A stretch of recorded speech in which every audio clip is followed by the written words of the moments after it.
Earlier this century, while the world stood in rapt attention and disbelief, a member of the British royal family made a startling decision to give all to love, friends, family, even his kingdom. It was a decision that would change the course of British history. The life and love of the Duke and Duchess of Windsor is echoed in the life and death of Princess Diana and Dodi Al Fayed. On the last day of their lives, they spent time in the Paris mansion that once belonged to the Windsors. As we learned so tragically last year, fairy tales don't always have happy endings. But there was a time, long before Charles and Diana, a royal romance that turned out quite differently. It began with a king who gave up his kingdom. England, December 1936. In his palace, the king was about to address the nation by radio. I have found it impossible to carry the heavy burden of responsibility and to discharge my duties as king as I would wish to do without the help and support of the woman I love. King Edward VIII shocked the world and became the first monarch in the 1,000-year history of the British crown to voluntarily give up his throne, his empire, and his country. And just like a storybook romance, he did it all for a woman, Wallis Warfield Simpson, a twice-divorced American who the government, the church, and the royal family would never have allowed to be his queen. Prime Minister Baldwin saw in their proposed marriage a threat to the stability of the British crown. He begged the king to reconsider. The king refused. More than 60 years later, it remains one of the century's greatest dramas. It's always been a story, it's a sort of legendary interest. Hugo Vickers is one of England's leading authorities on the royal family. We will always go on speculating, who loved the other one more, what was really going on and what happened. The one thing you can be certain of is that no man ever gave up so much for one woman. Edward was given the title Duke of Windsor, and his bride became the Duchess, although Buckingham Palace refused her the title of Royal Highness, a slight Edward resented for the rest of his life. Gradually, it sunk into him that things were not going to go as he planned. He wanted her to be received by his family, and they refused to do this. He completely misunderstood that the act of abdication was seen as a complete dereliction of duty. The Duke and Duchess left England and went into luxurious exile in France, where they quickly became stars of European high society. In that day, they lived a life of leisure. But now, the remains of the day are for sale. Virtually everything they bought and collected during their long and eventful lives is up for grabs. Fine furniture, glamorous garments, personal portraits, even love letters. 44,000 items in all are set to go on the block at Sotheby's in New York. Everything at the auction has come from inside this elegant villa on the outskirts of Paris. This was the Duke's home in exile. Not exactly Buckingham Palace, but not too shabby either. Edward and Wallis lived here, and after many years, died here. The Duke in 1972, his Duchess 14 years later.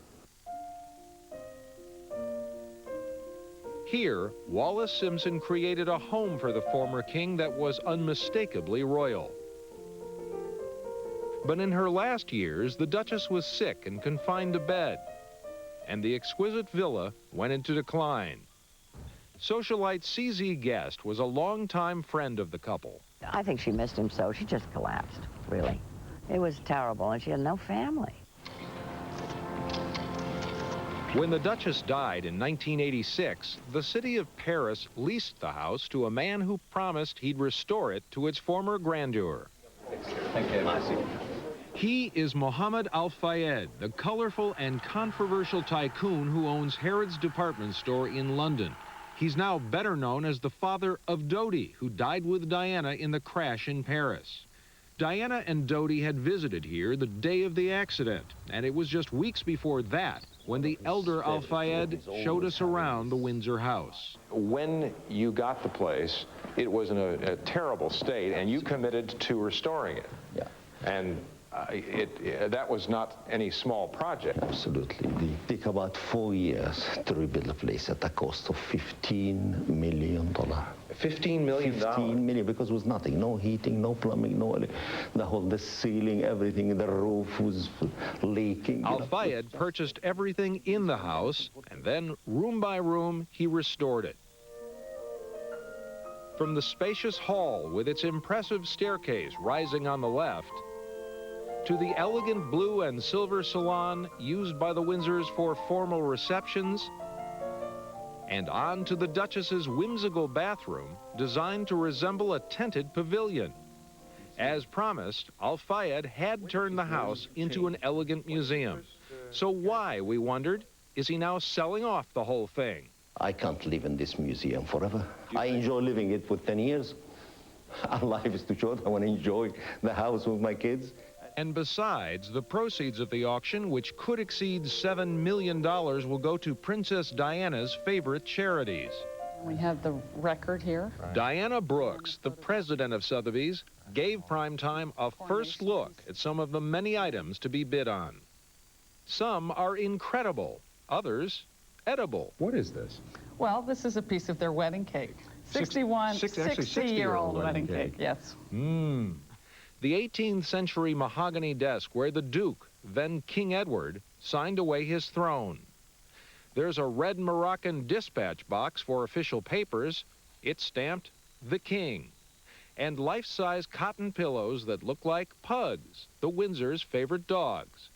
This was a gift from the Duke's mother, Queen Mary, who always called him David.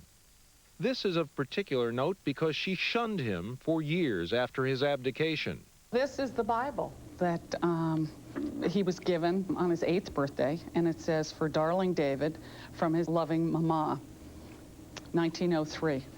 Even after his abdication, Edward remained a monarch of style, setting a standard for elegant menswear that endures to this day. The Duke of Windsor gave us the Windsor knot.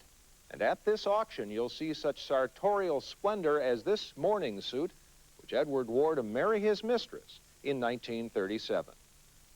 An entire session of the Sotheby's auction will be devoted to the Duke's wardrobe. This is a safari suit, as you can see. And what's unusual about it is that the Duke came up with this idea that he could have long pants and short pants and long sleeves and short sleeves in the same outfit. He loved innovation. He was often credited with coming up with the zipper in men's pants because he didn't like using the buttons. From his flies to his ties, the Duke wore a wide range of colors, textures, and patterns, as well as some unlikely combinations of stripes and plaids. But ask designer Hubert de Givenchy, and he'll tell you about His Highness's hosiery. You have extraordinary socks, you know, and I think that auction gave maybe a great return in fashion for the men clothing. Because, and maybe some good idea for Ralph Lauren too. And of course, there will be all of the Duchess's clothing, from monogrammed handbags, shoes, and scarves, to her drop-dead evening wear. This is a Chanel dress that belonged to the Duchess of Windsor, and it gives you a sense of the extraordinary style she had throughout her life. This Christian Dior evening gown, on the block for 10 to 15 grand, was in the Duchess's favorite color, midnight blue. She's wearing the same color in this 1939 portrait, which was displayed in the library of their Paris home, right across from a 1921 painting of the young Prince of Wales on his horse, Forest Witch. That one's yours for the bidding, starting at 600 thou. And everywhere, there are souvenirs of the road not taken. His coronation was scheduled for May, and in fact, he abdicated in December. And some of the things, such as this piece, were made ahead of time and which the Duke and Duchess kept for themselves. And poignant mementos of the family he left behind. This box actually was given by his father to him when he went to Oxford, and it says, "For David, from his devoted father." And you find throughout the collection notes that his parents have written him that are talking about devotion and caring a great deal about him. What do we hear about his relationship with his mother that this might shed some light on? Well, I think that one of the other interesting objects in the sale that there's been a great deal of interest about is this chimney sweep, which his mother made for him, and which he carried throughout his life with him. And one would think from looking at this object that he and his mother were extremely close.